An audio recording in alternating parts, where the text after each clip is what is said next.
صلی اللہ علیہ یا محمد، صلی اللہ علیہ یا محمد، صلی اللہ علیہ یا محمد، صلی اللہ علیہ یا محمد۔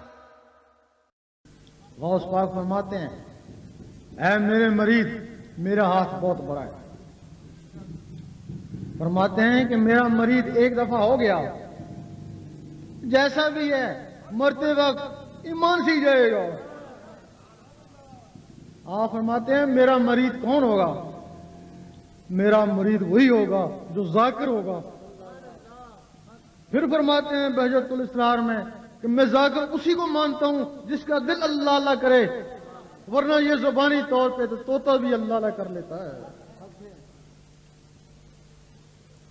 ادھر حدیث ہی کہ جس کا مرتے وقت زبان پہ کلمہ ہوگا بغیر حساب کتاب کے جنت میں جائے گا۔ حدیث اور آپ کا قول ٹکرا گیا۔ آپ نے 70 مرتبہ اللہ سے وعدہ لیا ہے کہ میرا مرید ایمان کے بغیر کبھی نہیں جائے گا۔ لوگ کہتے ہیں ہم کو کلمہ تو آتا ہی ہے تو مرتے وقت پڑھ لیں گے، لیکن یہ نہیں پتا کہ مرنے سے پہلے ہی زبان بند ہو جائے گی۔ ہزاروں میں کسی ایک کا سنتے ہیں کہ مر بھی رہا تھا اور کلمہ بھی پڑھ رہا تھا۔ حضرت امام راضی رحمت اللہ ایک بزرگ کو گزرے ہیں، بہت بڑے عالم تھے۔ انہوں نے اپنی زبان کو کلمے سے تر کیا ہوا تھا، سوتے رہتے تھے، زبان کلمہ پڑھتی رہتی تھی، لیکن جب وہ باتوں میں لگتے تو زبان ادھر لگ جاتی۔ موت کا وقت آیا، شیطان نے سوچا ہیں تو یہ جنتی کلمہ پڑھتے جائیں گے بغیر حساب کتاب کے جائیں گے، چلو اتنا تو کر دوں کہ حساب کتاب ان کا ہو۔ وہ آیا آ کے پوچھنے لگا، بتاؤ تم نے رب کو کیسے مانا، کوئی دلیل دو۔ ایک دلیل دی، اس نے کہا نہیں کوئی اور، 99 دلیلیں دی۔ اس کا مقصد یہ تھا کہ دلیلوں میں ان کی جان نکل جائے، کلمہ نہ پڑھ سکیں۔ ادھر حضرت نجم کبریٰ دیکھ رہے تھے، دور سے پانی کا چھینٹا مارا اور کہا، اے نادان، تو کہہ دے کہ میں نے بغیر دلیل کے رب کو مانا اور کلمہ پڑھ، اور 3 دفعہ تکرار کری، روح پرواز کر گئی۔ تو شیطان نے ایسے لوگوں کو بھی نہیں چھوڑا پریشان کرنے کے لیے۔ عام آدمی کیا کہتا ہے کہ میں کلمہ پڑھ لوں گا، لیکن وہ لوگ جن کے دل اللہ اللہ کر رہے ہیں وہ مر بھی رہے تھے۔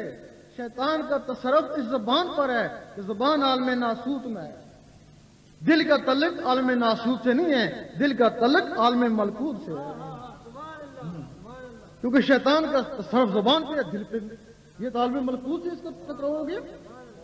اور وہ مر بھی رہے تھے اور اللہ اللہ کر بھی رہے تھے، حتیٰ کہ مر بھی گئے، مرنے کے بعد بھی 1.5 سیکنڈ تک اللہ اللہ کرتے رہے۔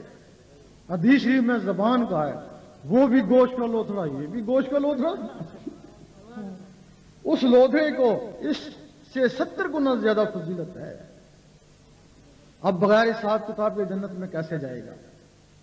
قبر میں چلا گیا، منکر نکیر آ گئے، وہ 360 سوال کے جواب پوچھتے ہیں۔ پہلا سوال، بتا تیرا رب کون ہے؟ وہ خاموش ہے، کفن پیچھے ہٹاتا ہے، لفظ اللہ چمک رہا ہے۔ فرشتے کہتے ہیں، اے بندہ خدا آرام سے سو جا، ہمیں تو شرم آتا ہے تجھ سے کیا پوچھیں، چپ کر کے واپس چلے جاتے ہیں۔ پھر ایک اور فرشتہ آتا ہے جس کا نام امان ہے، وہ روح کو نکالتا ہے، اس کا کام ہے روح کو برزخ میں پہنچانا لکھے کے مطابق، لیکن وہاں تو کچھ لکھا ہوا نہیں ہے۔ روح کو پکڑتا ہے، وہ اس میں اللہ کے نور سے چمک رہی ہوتی ہے، پھر رضوان کے پاس لے جاتا ہے، اس کو بحشت میں داخل کر۔ رضوان کہتا ہے اس کا حساب کتاب لا، وہ کہتا ہے یہ چمک دھمک ہی اس کا حساب کتاب ہے۔ اس طریقے سے وہ شخص بغیر حساب کتاب کے جنت میں جائے گا۔ نعرہ تکبیر، نعرہ رسالت، تیرا شاہی میرا شاہی،